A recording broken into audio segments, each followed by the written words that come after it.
Madam Shivamogga Lok Sabha ಕ್ಷೇತ್ರ ಸ್ಪರ್ಧೆ ಮಾಡ್ತಿದ್ರ ಮೇಡಮ್ ಏನೇನು ವಿಚಾರ ಇಟ್ಕೊಂಡು ಹೋಗ್ತಿದ್ದಾರೆ ಶಿವಮೊಗ್ಗ ಲೋಕಸಭಾ ಕ್ಷೇತ್ರಕ್ಕೆ? ನಾನು ನಮ್ಮ ತಂದೆ ಬಂಗಾರಪ್ಪನವರು ಮಾಡಿದ ಕೆಲಸಗಳು, ನಮ್ಮ ಸರ್ಕಾರ ಕೊಟ್ಟಿದ್ದ 5 ಗ್ಯಾರಂಟಿಗಳು, ನನ್ನ ತಮ್ಮ ಮಾಡ್ತಾ ಇರೋ ಕೆಲಸ, ಜೊತೆಗೆ ನಂದೇ ಆದ ಕೆಲವು ಸಮಸ್ಯೆಗಳನ್ನ ಇಲ್ಲಿ ಮಹಿಳೆಯರಲ್ಲಿ ಮತ್ತು ಮಕ್ಕಳಲ್ಲಿ ಅವರು ಓದಾದ್ಮೇಲೆ ಏನು ಮಾಡಬೇಕು ಅನ್ನೋ ವಿಷಯದಲ್ಲಿ ನಂದೇ ಆದ ಒಂದು ಆಸೆ ಇದೆ.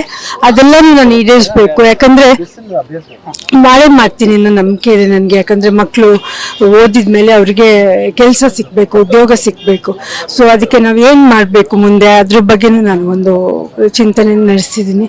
ಸೊ ಅದನ್ನೆಲ್ಲ ಅದ್ರ ಬಗ್ಗೆ ಏನೇನ್ ಮಾಡ್ಬೇಕು ಆ ನಿಟ್ಟಿನಲ್ಲಿ ನಾನು ಕೆಲಸ ಕ್ಷೇತ್ರ ಎಲ್ಲ ಹೋಗ್ತಾ ಇದ್ದಾರೆ. ರೆಸ್ಪಾನ್ಸ್ ಆಗ್ತಿದ್ದಾರೆ ಜನರದ್ದು, ತಮ್ಮ ಸ್ಪಂದನೆ ತುಂಬಾ ಚೆನ್ನಾಗಿದೆ.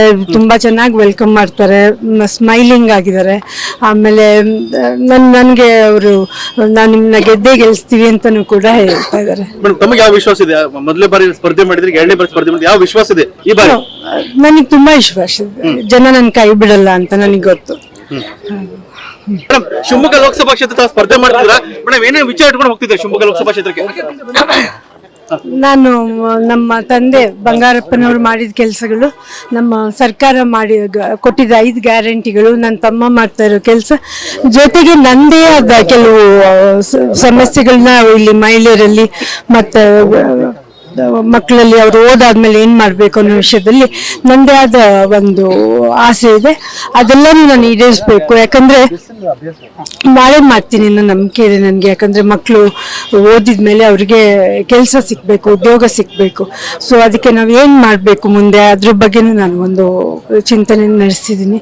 ಸೊ ಅದನ್ನೆಲ್ಲ ಅದ್ರ ಬಗ್ಗೆ ಏನೇನ್ ಮಾಡ್ಬೇಕು ಆ ನಿಟ್ಟಿನಲ್ಲಿ ನಾನು ಕೆಲಸ ಕ್ಷೇತ್ರ ಎಲ್ಲ ಹೋಗ್ತಾ ಇದ್ದಾರೆ. ರೆಸ್ಪಾನ್ಸ್ ಆಗ್ತಿದ್ದಾರೆ ಜನರದ್ದು, ತಮ್ಮ ಸ್ಪಂದನೆ ತುಂಬಾ ಚೆನ್ನಾಗಿದೆ. ತುಂಬಾ ಚೆನ್ನಾಗಿ ವೆಲ್ಕಮ್ ಮಾಡ್ತಾರೆ, ಸ್ಮೈಲಿಂಗ್ ಆಗಿದ್ದಾರೆ. ಆಮೇಲೆ ನನ್ಗೆ ಅವರು ನಾನು ನಿಮ್ಮನ್ನ ಗೆಲ್ಲಿಸ್ತೀವಿ ಅಂತಾನೂ ಕೂಡ ಹೇಳ್ತಾ ಇದ್ದಾರೆ. ತಮಗೆ ಯಾವ ವಿಶ್ವಾಸ ಇದೆ? ಮೊದಲೇ ಬಾರಿ ಸ್ಪರ್ಧೆ ಮಾಡಿದ್ರೆ, 2ನೇ ಬಾರಿ ಸ್ಪರ್ಧೆ ಮಾಡಿದ್ರೆ ಯಾವ ವಿಶ್ವಾಸ ಇದೆ ಈ ಬಾರಿ? ನನಗೆ ತುಂಬಾ ವಿಶ್ವಾಸ ಇದೆ, ಜನ ನನ್ನ ಕೈ ಬಿಡಲ್ಲ ಅಂತ ನನಗೆ ಗೊತ್ತು.